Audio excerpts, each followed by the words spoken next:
Capítulo 31. O que você tem em mente, minha querida?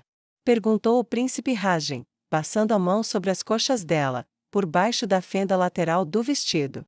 Os olhos de Sobela pousaram no ministro das Relações Exteriores, mas era evidente que ela se dirigia ao príncipe. Estamos conversando com nossos aliados da coalizão. A questão sobre o que fazer com a antiga cidade de Comestran e as terras ao redor dela é um tanto quanto incerta. Propomos fazer algo novo, leilões intermunicipais. O príncipe Rajen ficou subitamente excitado, levantou a mão da coxa dela e bateu nela com força, percebendo sua intenção. Entendo. Sobela deu um pulo com a dor do tapa na coxa e voltou sua voz rouca e seus olhos vermelhos para ele, sentindo seu desejo crescer naquele exato momento. Por favor, meu príncipe, honre-me completando meus pensamentos. Compramos por meio de procuradores e reivindicamos para a cidade, depois vendemos, mas aceitamos apenas as moedas estrangeiras em vendas privadas. Assim, todas elas chegam às nossas mãos, derretemos o metal puro e criamos novas reservas de moeda, e não precisamos nos preocupar com o colapso econômico. Seu punho bateu na mesa com tanto entusiasmo que ele quebrou um pedaço dela. O príncipe Rajen tinha os olhos do conselho sobre ele, mas ele só tinha olhos para Sobela. Eu fiz isso? Ele sorriu para ela. Meu amor, você é um homem como nenhum outro. Podemos encerrar esta reunião? Perguntou Sobela esperançosa, enquanto sua mão sedosa acariciava as coxas macias e fortes sob as vestes pesadas de seu príncipe. Por enquanto, mas lembre-se de cuidar da outra escrava. Ela tem duas que mantém por perto. Talvez se uma não puder ser desfeita, a outra pode. Ainda acho inacreditável que ela tenha sido quem comprou a conselheira do príncipe Sado, mas talvez isso possa ser usado como vantagem mais tarde, se necessário. Por enquanto, chega, ministro Kesme, entre em contato com os embaixadores das outras 5 cidades e... Ministro Umin, garanta que tenhamos dinheiro suficiente para comprar cada pedaço de território de Comestran que pudermos, mesmo que os representantes tenham que usar o próprio dinheiro. Garanta que eles saibam que a compensação será feita quando chegar a hora. Meu príncipe, os ministros se levantaram, fizeram uma reverência e saíram da sala, um por um. A porta ainda não havia fechado completamente quando Sobela pulou na mesa e jogou para o lado a parte da frente do vestido, que tinha uma fenda nas coxas, longo na frente e atrás, não tinha laterais, expondo as coxas que seu príncipe lutaria contra exércitos para tocar. Não havia nada por baixo para esconder sua boca inferior de seus olhos lascivos ou de seu toque lascivo. Nada impede meu príncipe de acessar seu tesouro, ela ofegou com uma voz rouca enquanto suas pernas se abriam tanto que ficavam alinhadas uma com a outra. Nada, exceto ele mesmo. Ela riu enquanto ele tinha que ajeitar o cinto e as calças e demorava mais para ficar pronto do que ela. Ele sorriu enquanto caíam e aproveitou um momento para se deleitar com o esplendor dela. Sua carne profunda e roxa como a noite, a imagem da realeza, seus chifres, decorados com pequenos sinos de prata que emitiam música ao ritmo das investidas intermináveis de carne contra carne, seus seios fartos arfavam de desejo enquanto ela arqueava as costas. Abria os braços e os movia sobre a superfície lisa, antes de lançar os quadris no ar para provocar Rajen além do seu controle. Seus lábios escuros se separaram e ela os lambeu avidamente, então, fechou os olhos em êxtase ao sentir as mãos fortes, ásperas e grandes, guerreiras, dele, segurarem seus quadris e puxá-la para a extensão de sua masculinidade. A sensação de plenitude e o conforto agradável da força levaram o casal que vivia à beira da morte, além de todo controle. Ele a cobriu com o próprio corpo e procurou os mamilos empinados de seu seio, e as mãos dela se estenderam para arranhar suas costas, arranhando com tanta força que ela rasgou uma camisa que custou o salário de um mês de alfaiate para ser feita. Ele não se importava com a camisa, nem com as marcas de garras de suas unhas. Eu a quero, eu preciso dela. Eu nunca, jamais poderia desistir dela. Sua boca encontrou seu pescoço, e ela gemeu em êxtase. Sim. Sim. Beije o lugar onde antes ficava a fechadura da minha coleira. Beije o lugar onde você me libertou. E deixe-me oferecer livremente tudo o que sou, meu príncipe. Meu precioso príncipe, pensou ela enquanto se contorcia em êxtase elétrico quando seu corpo atingiu o clímax e banhou o membro dele com seu desejo. Os lábios dele buscaram as orelhas dela e as mordiscaram, levando-a a gritar de desejo ao sentir seu orgasmo novamente, as pernas enganchadas em volta do corpo dele, cravando-se em suas coxas de guerreiro. Ela sentiu os olhos revirarem quando ele se aproximou do próprio orgasmo, e agarrou seus cabelos e puxou sua cabeça, apenas por um instante, antes de atacarem os lábios e as línguas um do outro até que ela sentiu o inevitável. Ele se libertou dentro do corpo dela e a apertou com uma tensão repentina, as mãos apertando-a com tanta força que ela teve certeza de que, se não fosse por sua pele escura, ele teria deixado hematomas evidentes. Isso a levou ao limite mais uma vez, e finalmente eles desabaram sobre a mesa do conselho. Eles permaneceram entrelaçados e unidos, e finalmente, após longas e profundas respirações em ritmo comum, ela sussurrou: "Não consigo pensar em lugar melhor para conceber o próximo príncipe de Pazem do que a mesa de onde ela é governada." Isso arrancou uma risada profunda da garganta do príncipe. "Talvez, mas você sabe que eu te acho irresistível quando você se destaca. Nada como sua grandeza em exibição pode despertar meu desejo por você." Sobela fez beicinho. "Isso quase parece que você está insultando minha aparência." Ela riu quando ele abriu a boca, consternado. "Eu provoco você." Ela colocou os dedos sob o maxilar dele e fechou-lhe a boca delicadamente.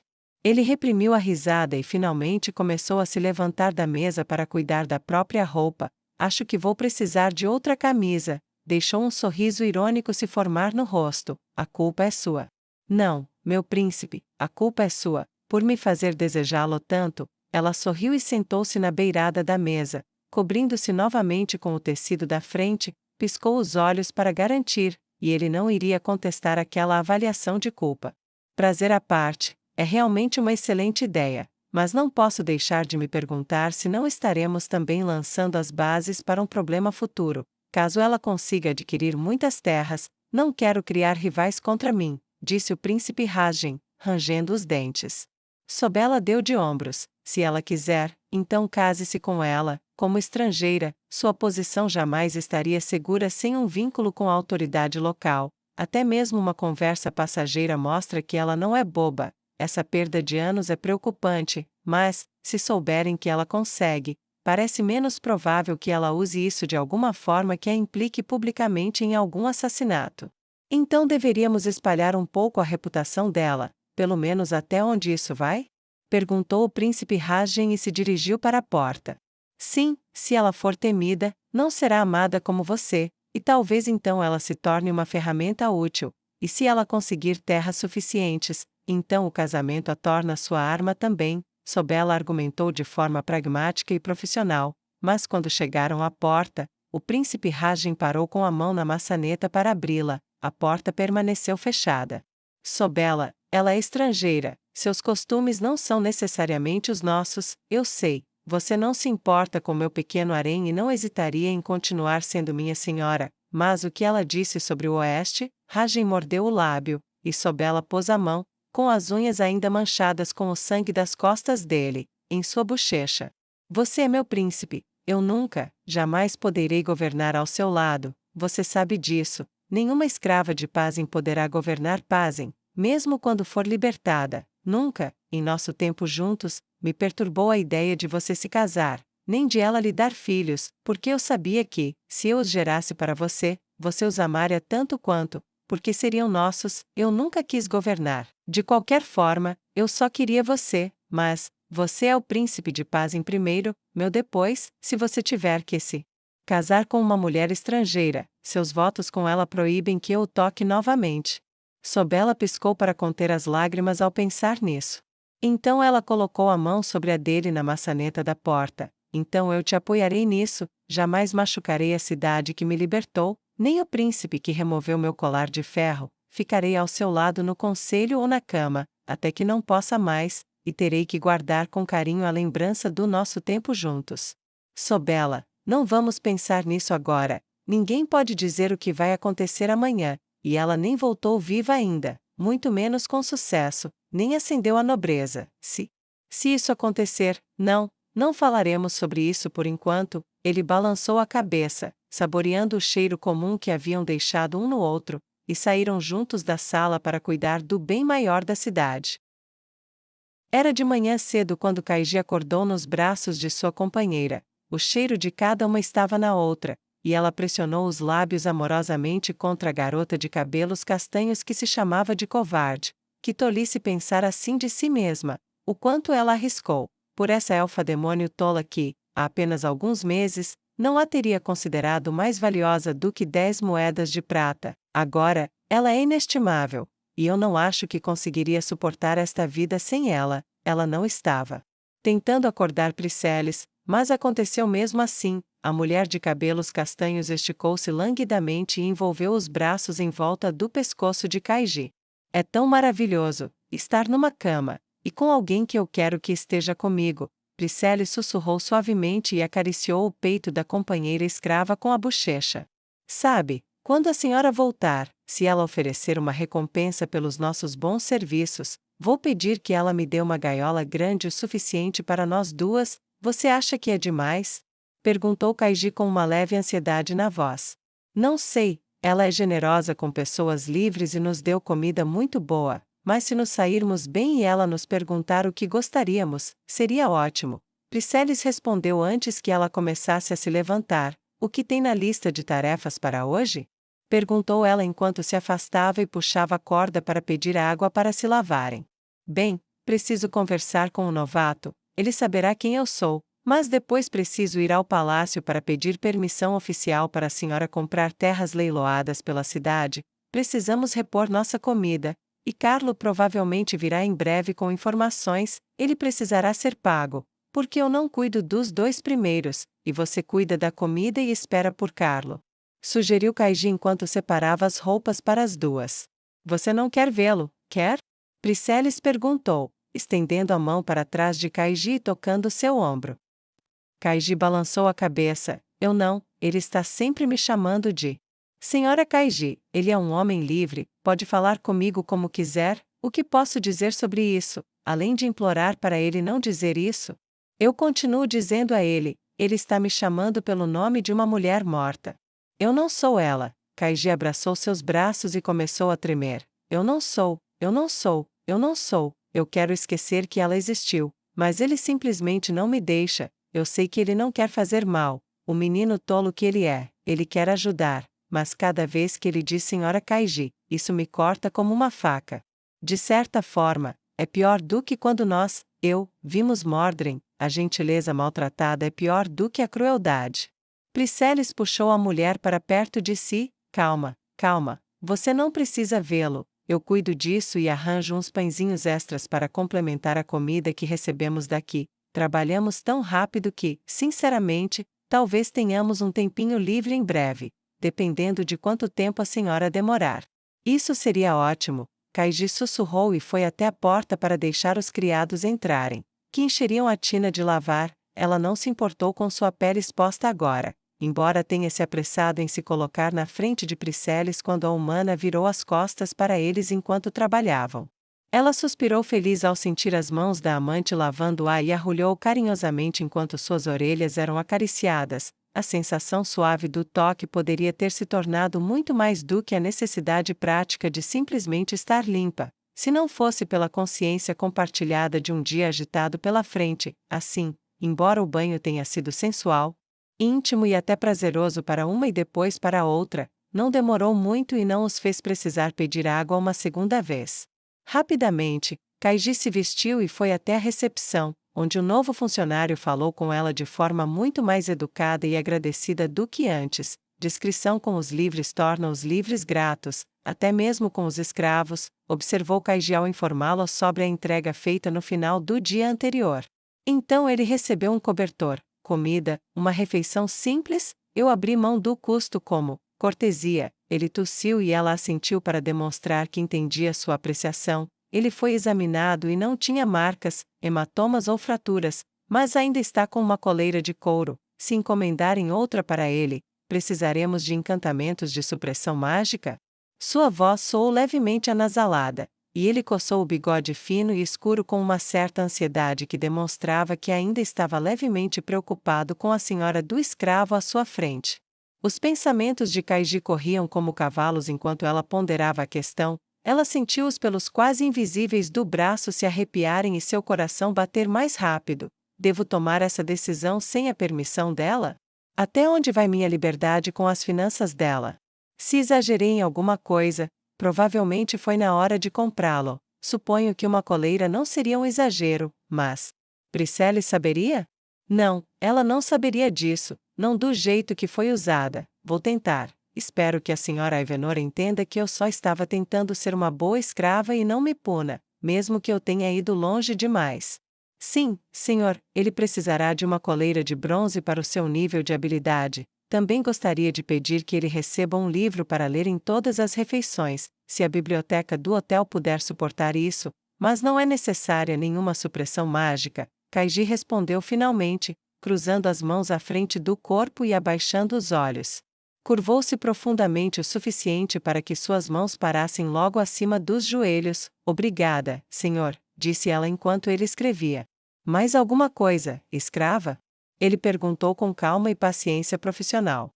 Kaiji estremeceu, mas então acrescentou, com um olhar nervoso para a entrada: se um homem livre, chamado Mordred, vier antes que a senhora Ivanor retorne, ele deve ser considerado uma ameaça à propriedade dela. Ele não deve ser permitido sozinho conosco até que tenha a permissão dela. O recepcionista a encarou em silêncio por um longo momento. Kaiji manteve os olhos baixos e se esforçou para não chorar. Por favor, acredite em mim, por favor, pensou ela, ansiosa. Por que eu tive que vê-lo? Por que eu tive que possuí-lo? Por quê? Será que as estrelas têm tanto ódio de mim a ponto de guiarem seus olhos para mim como estou agora? Ela prendeu a respiração, e o recepcionista assentiu. Vou acrescentar uma nota às informações do seu quarto. Se ele fizer alguma acusação, ela será retida até o retorno dela. Ela soltou a respiração e curvou-se repetidamente. Obrigada, senhor, disse ela com urgência, e então correu porta afora em direção ao estábulo. Ela o encontrou exatamente onde esperava. Ele estava sentado em uma gaiola, enrolado em um cobertor, com uma tigela de comida vazia à sua frente. Então era você, disse ele imediatamente quando ela se aproximou. Ele não era um homem grande, mas também não era pequeno. No entanto, seus músculos eram grossos e sua barba ainda conservava um pouco de sua antiga glória. Mesmo desgrenhada como estava atualmente, seus olhos verdes a fitavam com reconhecimento, mas sem grande afeição. Ela inclinou a cabeça educadamente enquanto se sentava de pernas cruzadas do outro lado das grades. Sim, fui eu sobrevivi, e, se vale a pena, fico feliz que você também tenha sobrevivido. Ele resmungou, relutante, e puxou a coleira de couro. Você quer chamar isso de sobrevivência? Eu sobrevivi. Vamos, Onimeus, você sabe que eu fiz o meu melhor lá atrás, ela disse com resignação quando o olhar fixo dele não vacilou. Por todo o bem que fez, ele resmungou. Sim, bem, não podemos voltar, não podemos consertar o passado, e não somos mais livres, mas... Ela agarrou a barra da gaiola dele. Isso não significa que somos impotentes. Ele inclinou a cabeça, ela sentiu os olhos penetrantes dele a encarando, já calculando o que ela queria dizer. Explique. Minha senhora, seu nome é Nuakalen Ivanor, uma capitã mercenária de uma terra estrangeira distante. Ela tem uma riqueza muito além dos seus sonhos mais loucos, gasta moedas de platina grossas como se fossem cobre, e a ambição emana dela como o aroma de sexo no harém de um príncipe. Kaiji deu um pequeno sorriso conspiratório que o fez se inclinar para a frente. Ainda podemos ajudar nosso povo, a senhora, eu a sirvo lealmente, e meu pecado, quer dizer, os pecados da senhora Kaiji, podem ser corrigidos, pelo menos em parte. Ela quer comprar terras e escravos comestranos, ela pode salvar muitos de nós do tributo Tlaumo se trabalharmos bem para ela. As palavras de Kaiji eram de um tom urgente e ela se aproximou de sua mais nova aquisição. Onimeus não respondeu. Kaiji continuou a implorar enquanto hesitava entre uma opção e outra. Vamos, Onimeus, esta é a melhor chance que temos. O príncipe Sado está morto, não há como evitar, mas muitos do nosso povo ainda estão vivos. Só porque falhamos com eles uma vez, não significa que tenhamos que deixar esse fracasso de lado. Se eu estiver disposto a trabalhar, não é? Desistiu? Prefere que eu te venda de novo? Talvez você possa viver o resto dos seus dias como mordomo em alguma casa abastada, e apenas ver nosso povo passar com colarinhos. É esse o legado da nossa cidade? Um dia antes de você me comprar, disse ele com a voz rouca, os olhos verdes assombrados e marejados, ouvi alguém dizer comestra, vem aqui, e não se referia a um comestran, nossa cidade. Nossa identidade já está se tornando sinônimo de escravo. Alguns traficantes de carne estão dizendo que nós, nosso povo orgulhoso, nosso grande legado, bem, agora dizem que somos escravos natos. 20 anos atrás, nenhuma cidade queria guerrear conosco, foi necessária uma coalizão de 6 para nos derrubar. Agora, nem um mês, e somos vistos assim, em uma geração, talvez menos, será tão natural que será visto como errado libertar um comestra. Kaiji estremeceu, mas continuou sem deixá-lo falar. Ouvi um comerciante de carne de Kazum falar sobre usar o símbolo circular da nossa cidade para marcar todos os seus escravos, já que é mais fácil. O símbolo da nossa cidade, triunfante em 100 campos de batalha, reduzido ao símbolo da escravidão e gravado na carne como um sinal de status, com o tempo. Eu não ficaria chocada em saber que somos relegados a esse status apenas pelo nascimento, e nenhum comestran jamais será livre novamente. A única lembrança de nós como um povo independente, o único monumento, pedras espalhadas e tombadas nas ruínas da nossa cidade. Bem, você não é um barril cheio de alegria? Disse Kaiji com um tom gélido na voz. Não me chamaram de vidente por causa das minhas previsões incorretas, disse Onimeus, ríspido. Eu avisei o príncipe Sado da mesma forma que você. Não podemos derrotar 6, na melhor das hipóteses, só poderíamos derrotar 5. E isso se tudo corresse perfeitamente. E agora, aqui novamente, vejo um padrão de eventos se desenrolando que nos deixará apenas escravos pelo resto dos tempos. Não vejo nada que possa mudar isso. Kaiji praticamente cuspiu as palavras nele e sacudiu as grades da jaula. E eu te digo, Onimeus, que eu tenho.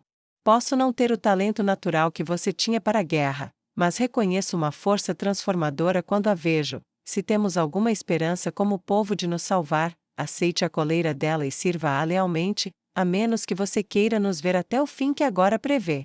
Onimeus franziu a testa. Você está falando sério, não é? Ele fez a pergunta sem rodeios, mas sua mente estava trabalhando sem parar. Ela nunca foi estúpida. E ela conheceu essa mulher. Eu não, ele ponderou. E enquanto ela assentia repetidamente com grande rapidez, ele perguntou: quando eu a conhecerei? Ela foi atrás do Bracer, com 25 soldados, e ele tem 200. Você se lembra do Bracer, não é? Perguntou Kaiji calmamente. O efeito em Onimeus foi congelar todo o seu corpo, tenso. Onimeus rosnou, infeliz. Sim, guerreiro perigoso, não um grande comandante, mas não precisava ser. Eu o vi matar uma dúzia de pessoas para romper uma linha, antes de ser desmascarado como contrabandista. Sua espada era um divisor de águas em uma luta. Se ela for atrás dele e voltar viva? Tudo bem, eu me curvo e deixo que ela coloque o bronze em mim. Pode ser que ela seja nossa única esperança. Se ela realizar essa esperança, com ou sem o bronze, ficarei ao lado dela até a morte. Kaiji enfiou a mão na gaiola com um sorriso esperançoso brilhando em seus olhos vermelhos. Fico feliz em ouvir isso. Então trabalhe duro por ela e deixe Comestra se erguer novamente. A sensação do aperto de ferro dele na mão dela pode ter doído, mas naquele momento, Kaiji não poderia ter se sentido melhor.